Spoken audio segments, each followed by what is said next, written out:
Our hearts beat to the city streets. We began to feel the fire. We rise like tall buildings as the chemicals, they take us higher.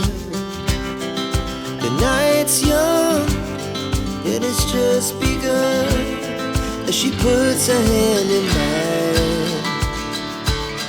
We wanna chase the night, wanna dance to the light, pull stars from the sky, just two hearts running. Yan no, alis na po tayo. Galing duty, paalis na po tayo. Ayan, mag-uwi na yung mga 5-9. Ayan, shout out dyan no.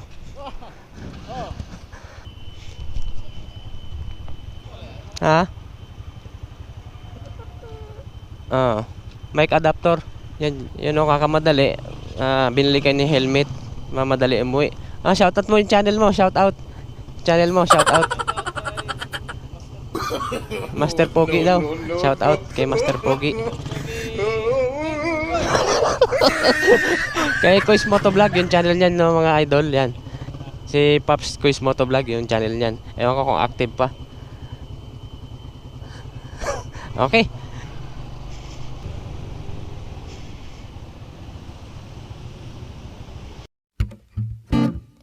Especially for you,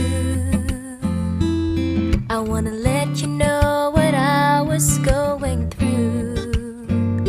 All the time we were apart, I thought of you. You were in my heart, my love never changed. I still feel the same, especially for you. I wanna tell you I was. Parang may naamoy ako hindi maganda. Nga no mga Pops, andito pa tayo sa Icewood. Bali dito nga pala tayo nagjo-duty no. Pauwi na nga tayo galing duty panggabi.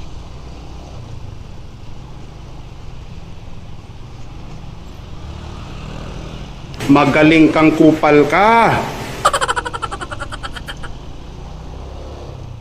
Try natin mamaya, subukan natin yung nakabukas yung visor. Papatakbo tayong dire-diretso no. Try natin. So yun nga, dito na tayo sa may tunnel ng ano ng Blue Ridge. Ito, grabing traffic dyan sa going Boni Serrano, palabas ng Krame, dire-diretso yan.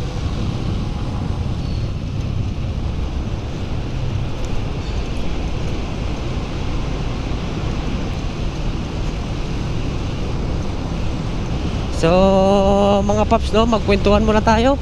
Ano bang magandang pagkwentuhan natin? Wala kami Ito,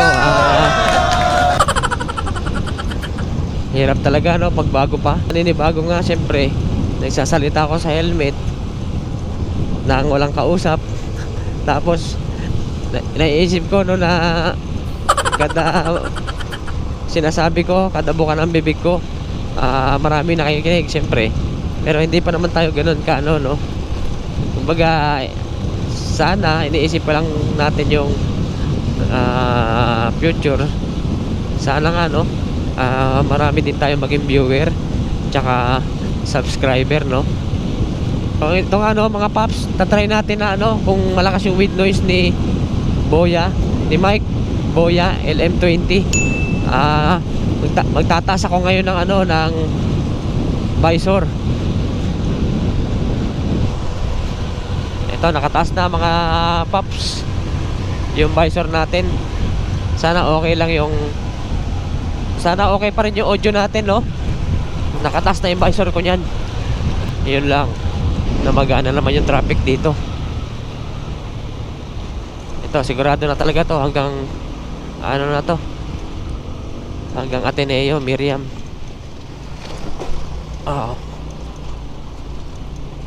Wala nang kawala to.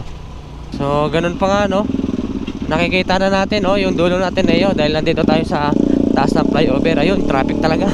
Doon ito sa may papasok ng school ng Ateneo. Kasi malamang siguro may pasok na sila. Kaya ayun, no. Tukod na tukod. Pero sa motor walang problema mga paps no. Kahit nagmamadali ka, mag-a-adjust ka lang talaga ng ilang minuto. Kumbaga, moderate pa rin naman yung takbuhan So sa ngayon no, nakataas pa rin yung visor natin. Share ko lang no mga paps.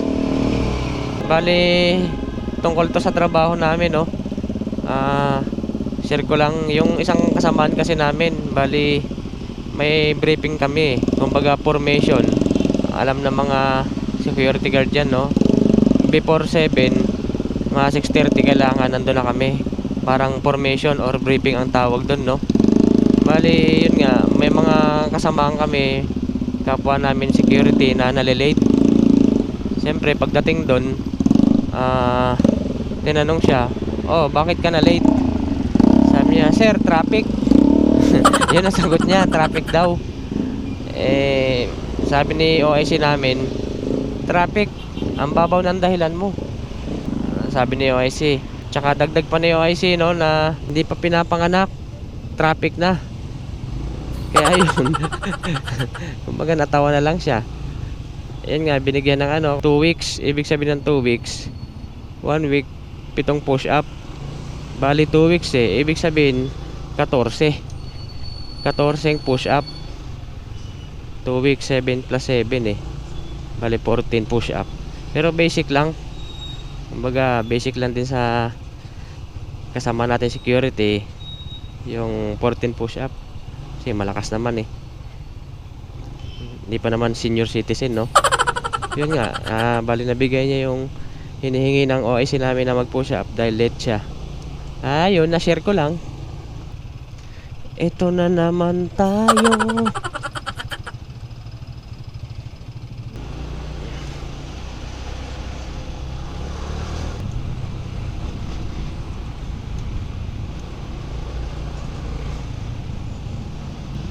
So ito nga yun no, dyan namamaga yung traffic ng mga papasok dyan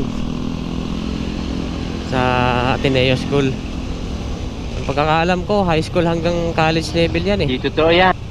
may elementary din sila. Hindi ako sure no. So nabutan na naman natin. Shout out daw Idol. Bali 5-9 natin yan, kasamahan natin no. Dito rin yung way niya pauwi. Dito tayo, maluwag, bandang kaliwa. Kasi dyan, bali siksikan na rin dyan mga motorcycle lane, yung mga papuntang Luzon no. Dito tayo. Ito, bali nakasara na mga paps no, yung visor natin. Sana okay yung ginawa kong no, Boya mic yung gamit natin. Pero ginaya ko sa YouTube tutorial yung ginawa para hindi ganun ka with noise no. Nilagyan ko rin siya ng lobo, yung microphone natin na Boya. Tapos tinalian ko, tsaka ko ulit sinalpak yung parang niya, foam. Ginaya ko sa natin, sa Boya mic natin. Kaya ngayon, mamaya tetestingin natin kung okay yung audio quality niya. Ito, madulas to. Matetesting natin. Nangyari. Wait, nagsisi-U-turn dito. Guys, wala nang yung enforcer dyan, yung MMDA, kasi sobrang traffic nga galing ng Luzon. Hindi na ma-accommodate, dun pa nga lang hindi na nila ma-intercept yung traffic. Kumbaga na lang, nagbigyan na lang nila, pero bawal talaga yun. Para lang sa akin no. Isa rin nagkokos ng traffic yun yung mga galing dito sa CP Garcia, galing ng UP, palabas na dyan sa Katipunan. Siyempre kung mag-U-turn sila doon, medyo yung palabas ng Katipunan medyo maabala no, yung mga motorista. Opinion ko lang naman yun, hindi ko sinabing tama ako. Malapit na tayo sa amin munting tirahan.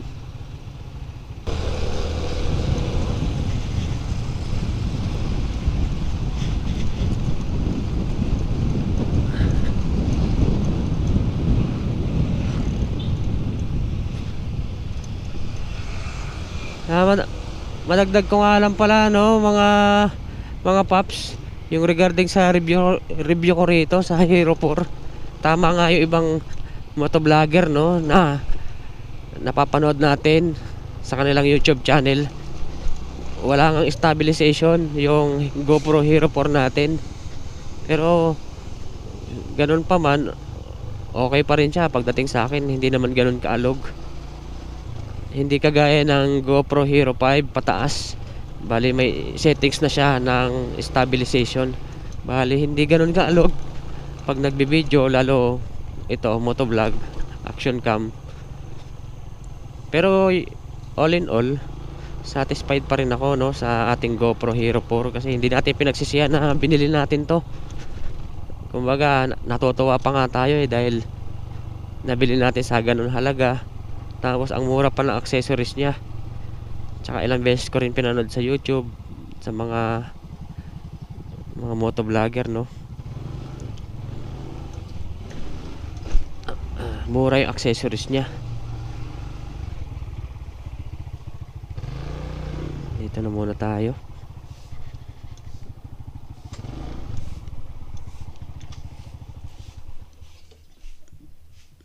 Alright.